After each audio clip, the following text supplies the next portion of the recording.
This is chapter 10 from Filmmaking 101. The name is Film School Necessary?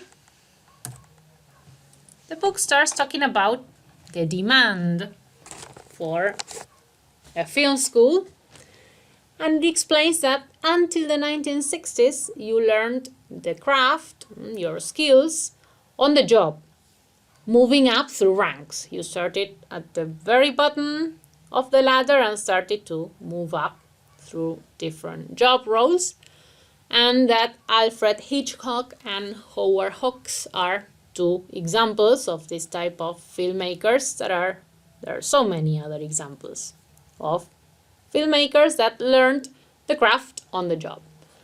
In the 1950s, the studio system collapsed, and so learning the art and craft on the job was not possible. You had to have very good connections. It was not so frequent as before. And another part of this context was that filmmaking equipment was really expensive, complex, difficult to operate, so you needed someone to train you. There were not YouTube tutorials at that time. And that's why film schools started to be necessary, let's say. George Lucas and Martin Scorsese are two examples of filmmakers that come from film schools. The thing is that if we go on advancing on history, we started with people learning on the job because it was possible as the studio system collapsed and there were not easy equipment to use that we call point and shoot cameras. Film schools became more necessary.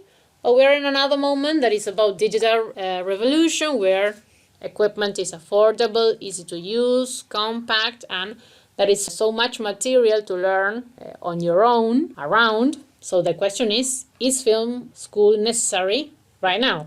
The book says that film school has some benefits. For instance, instruction with an experienced teacher. You can get more reviews, critical review.